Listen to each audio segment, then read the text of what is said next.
So, let's just get right into it. Is artificial intelligence the dawn of a golden age, or is it the beginning of the end? Is it our alpha or our omega?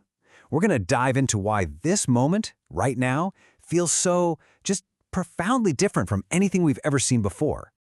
Yeah, a race for dominance, a race for resources. Look, this isn't some friendly competition we're talking about. This is a flat-out global sprint, and the stakes could not be higher. That quote, it's not just there for dramatic effect. It really nails the reality of this AI revolution. It is a race, and it's happening at a pace that is just dizzy. I mean, if you want to get a sense of just how fast this is all moving, just look at what's been happening. We're talking about a $100 billion investment, just to make sure the US has the chips it needs. And at the same time, you've got these AI bots that are literally creating their own secret languages, stuff we can't even crack.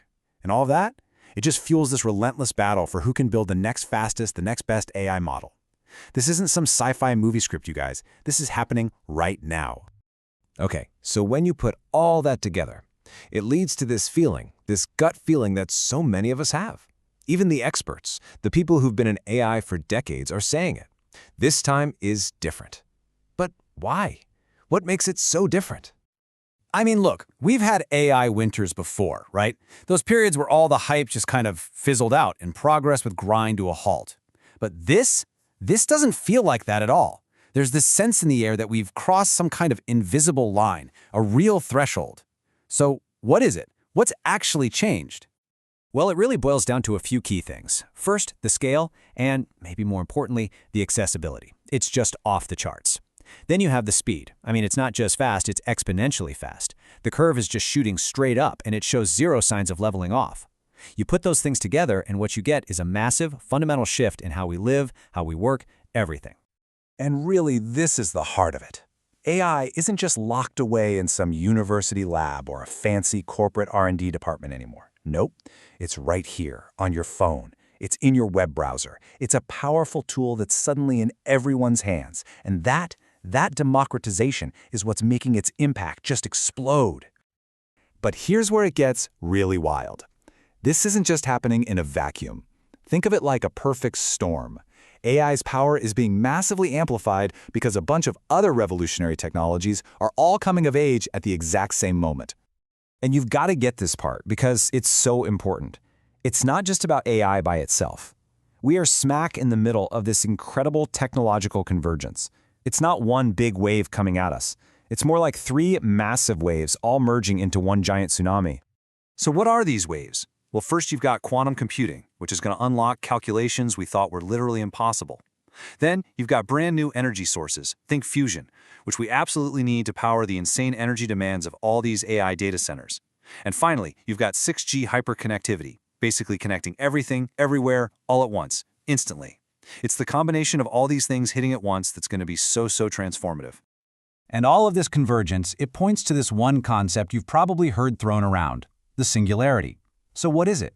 It's that hypothetical point in time where technology starts growing so fast that it becomes uncontrollable, irreversible. The moment when machine intelligence doesn't just match ours, but surpasses it, and then starts improving itself at a speed we can't even comprehend, let alone control. Now, look, a full-blown general singularity might still be a ways off. But, and this is so important, in specific narrow tasks, it's already here. We've seen it. Remember when DeepMind's AI beat the best human Go player in the world? We thought Go was our game, a game of pure human intuition. That was a huge signal. I mean, think about it. If the absolute best expert on the planet can be beaten, what does that mean for the rest of us? And that right there, that brings us to the core problem, the real conflict at the heart of all this. Our technology is on this insane exponential curve, shooting for the stars.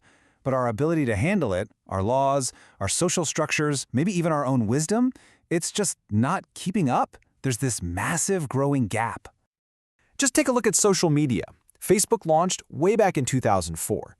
The first major laws to try and regulate its effect on kids, those are just being passed now.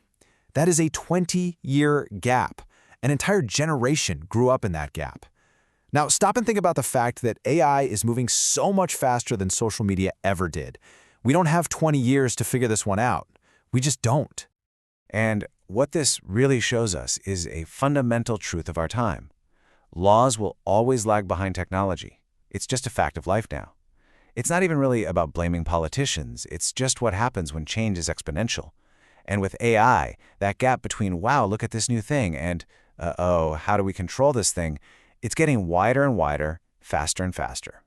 And this lag isn't some abstract problem. It has very real consequences. The OECD says that more than a quarter, 27%, of jobs are at a high risk of being automated. And we're not just talking about factory jobs anymore. No, we're talking about writers, artists, coders, accountants, white-collar jobs. This is a massive shift that could completely rewrite how our economy even works. And just to make things even trickier, there's what's called the black box problem. Even the people who create these AI models, they admit they don't fully get how they work. They're often surprised by the answers they get. So let me just ask you this. If the creators themselves are surprised by their own creations, how on earth are the rest of us supposed to be ready for what's coming? Which, brings us right back to where we started. Alpha or Omega? The great beginning or the great end? And the truth is, nobody knows. The future isn't written yet. It feels like we're all standing at this massive fork in the road, with two very, very different paths stretching out in front of us. Down one path, the alpha path, is this incredible vision of a golden age, right? A world where AI helps us solve our biggest problems, like climate change and disease. A world where we're freed from the need to work, maybe sparking a new renaissance.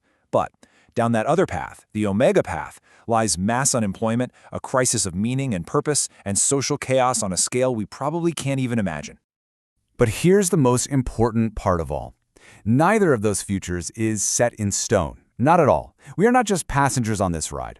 The outcome, which path we take, it all depends on the choices we make right now. The conversations we're having, the values we decide are important, we actually have the power to steer this thing.